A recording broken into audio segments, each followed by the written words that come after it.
పూర్తి వివరాలు చూసే ముందు మా ఛానల్ ని సబ్స్క్రైబ్ చేయడం మర్చిపోకండి. యో నమః శ్రీ మహాసరస్వత్యై నమః. ఓం నమః శివాయ. నారాయణ శాస్త్రి ఆస్ట్రాలజీ ఛానల్ వీక్షిస్తున్నటువంటి ప్రేక్షక మహాశీలకు స్వాగతం సుస్వాగతం.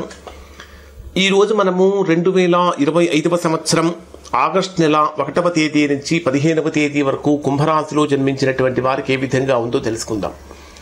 కుంభరాశి వారి యొక్క ప్రస్తుత గ్రహస్థితిని కనుక పరిశీలించినట్లయితే మిశ్రమమైనటువంటి గ్రహస్థితి అని చెప్పాలి. మిశ్రమం కూడా కాదు, 40% మాత్రమే అనుకూలంగా ఉంటుంది, 60% ప్రతికూలంగా ఉండే అవకాశాలు ఉన్నాయి.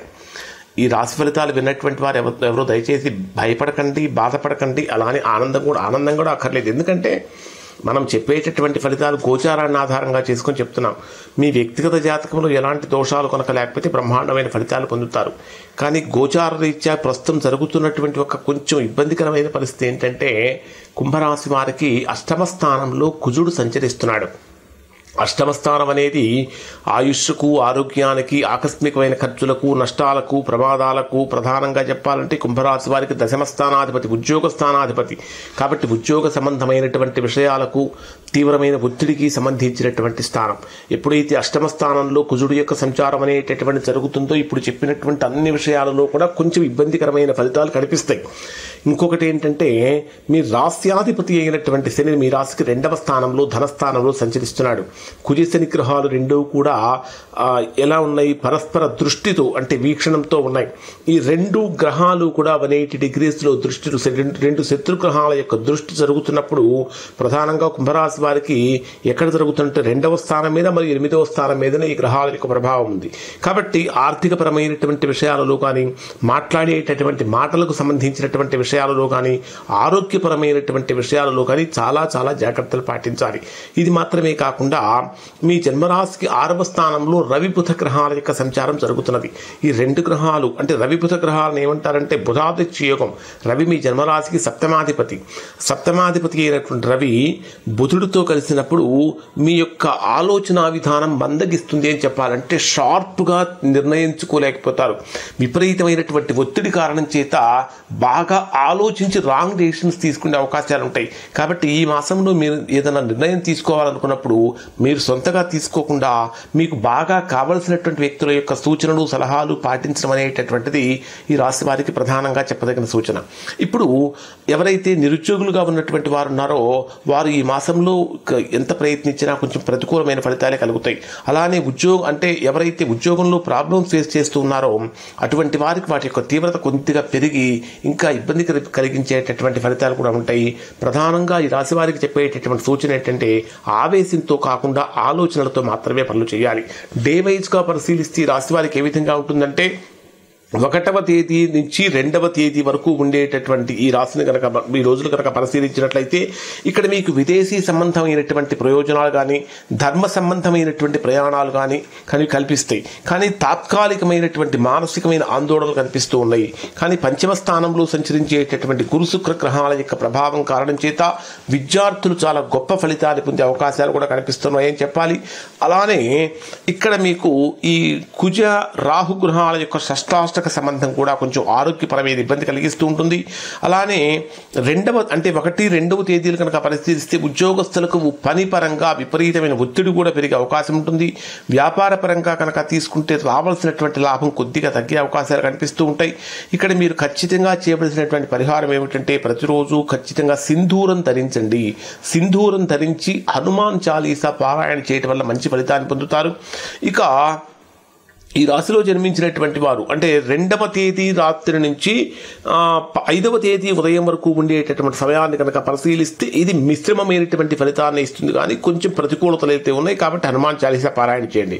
5వ తేదీ ఉదయం 11:20 నుంచి 7వ తేదీ రాత్రి 8:06 వరకు ఉండేటటువంటి సమయంలో ఇది దాదాపుగా అనుకూలమైనటువంటి కాలం అని చెప్పాలంటే ఒక 60 to 70% అనుకూలి యోగించే కాలం అని చెప్పాలి. ఆశించినటువంటి ఫలితాలు పొందుతూ ఉంటారు. ముఖ్యంగా బుధుడు రవి బుధ గ్రహాల యొక్క కలయిక కర్కాటక రాశిలో జరిగినటువంటి కారణం చేత ఆరోగ్యపరంగా కొద్దిగా జాగ్రత్తలు కనుక పాటిస్తే మంచిది. వీలైతే ఖచ్చితంగా ఆదివారం రోజున సూర్య భగవానుడికి మీరు అర్ఘ్యం సమర్పించడం వలన మంచి ఫలితాన్ని పొందుతారు.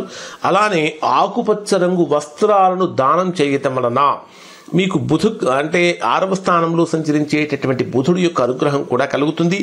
7వ తేదీ రాత్రి 8:06 నుంచి 9వ తేదీ రాత్రి 2:10 వరకు ఉండేటటువంటి సమయంలో అనవసరమైనటువంటి ఖర్చులు విపరీతంగా పెరిగిపోతూ ఉంటాయి.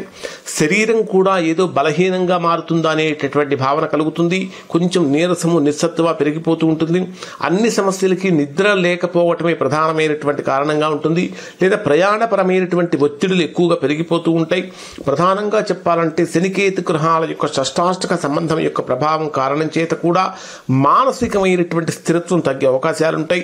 ఇక్కడ శని మీకు 2వ స్థానంలో సంచరించేటటువంటి సమయంలో అంటే కుజవీక్షణంతో ఉన్నటువంటి కారణం చేత ఇక్కడ కూడా మీరు ఆరోగ్యపరంగా జాగ్రత్తలు పాటించాలి. ఇక్కడ మీరు చేయవలసినటువంటి అద్భుతమైనటువంటి పరిహారం ఏమిటంటే శనివారం రోజున నలుపు రంగు వస్త్రాలను ధరించి శనిగ్రహ స్తోత్రం కనుక పారాయణ చేసినట్లయితే మంచి ఫలితాలు పొందుతారు. ఇక 9వ తేదీ రాత్రి 2:10 నుంచి 12వ తేదీ ఉదయం 6:10 వరకు ఉండేటటువంటి సమయంలో ఇక్కడ ఎలా ఉంటుందంటే ఈ రోజులు కుంభరాశి వారికి అత్యంత కీలకమైనటువంటి రోజులు అని చెప్పాలి.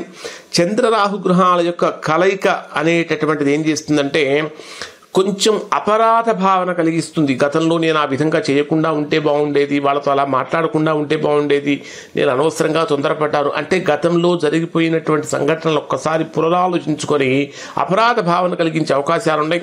కొన్ని ముఖ్యమైనటువంటి సీక్రెట్స్ అనేటటువంటి బయటికి రావటం వలన కూడా మీరు సెల్ఫ్ డిఫెన్స్ మోడ్లో పడే ప్రమాదాలు ఉన్నాయి. కాబట్టి జాగ్రత్తలు పాటించండి.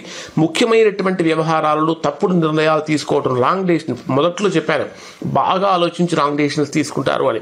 ఇక్కడ కూడా బాగా ఆలోచించి నిర్ణయాలు తప్పుగా తీసుకునే అవకాశాలు కనిపిస్తూ ఉన్నాయి. తల్లిదండ్రులతోటి కానీ కుటుంబ సభ్యులతోటి కానీ కొంచెం కలహాలు రాకుండా ఉంచుకోవాలి. ఇక్కడ దత్తాత్రేయ స్వామి యొక్క పూజ చేయటం వలన ఈ రాశి వారు మంచి ఫలితాలు పొందుతారు. తర్వాత 12వ తేదీ ఉదయం 6:10 నుంచి 14వ తేదీ ఉదయం 9:06 వరకు ఉండేటటువంటి సమయంలో ఆర్థికంగా బ్రహ్మాండమైనటువంటి పురోగతి లభిస్తుంది. కొంచెం పొదుపు తగ్గుతున్నప్పటికీ మానసికమైనటువంటి ఆనందాన్ని పొందుతూ ఉంటారు.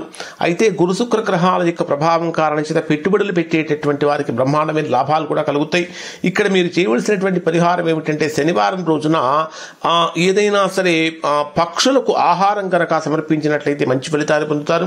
లేదా శనివారం రోజున శని గాయత్రి మంత్ర జపం చేసినా కూడా మంచి ఫలితాన్ని పొందుతారు. 14వ తేదీ ఉదయం 9:06 నుంచి 15వ తేదీ రాత్రి వరకు ఉండేటటువంటి సమయంలో మీ యొక్క తోబుట్టువులతోటి కానీ బంధువులతోటి కానీ స్నేహితులతోటి కానీ వారి నుంచి మీకు మంచి మద్దతు సపోర్ట్ అనేటటువంటి లభిస్తుంది. కొన్ని మార్పులను చక్కగా స్వాగతిస్తారు అని చెప్పాలి. అంటే మార్పులను కూడా బాగా స్వాగతిస్తారు. అలానే మీరు తీసుకునేటటువంటి చిన్న చిన్న నిర్ణయాలే పెద్ద పెద్ద అవకాశాలు కూడా దారితీస్తాయని చెప్పాలి. మంచి వాక్చాతుర్యం వల్ల మంచి ఫలితాలు పొందే అవకాశం కల్పిస్తుంది. ఇక్కడ మీరు సుబ్రహ్మణ్య స్వామి యొక్క ఆరాధన చేయటం వలన మంచి ఫలితాన్ని పొందుతారు. లేదా ఓం కుజాయ నమః అనేటటువంటి మంత్రపారాయణం చాలా మంచిది. ఓం కుజాయ నమః అనేటటువంటి మంత్రపారాయణం చాలా మంచిది. ఓవరాల్గా కనుక పరిశీలించినట్లయితే కుంభరాశి వారు మానసికంగా స్థిరంగా ఉండాలి. ఆర్థికపరమైనటువంటి వ్యవహారాలలో కానీ వృత్తిపరమైనటువంటి నిర్ణయాలలో కానీ ఆత్మవిశ్వాసాన్ని కోల్పోకుండా ఉండాలి.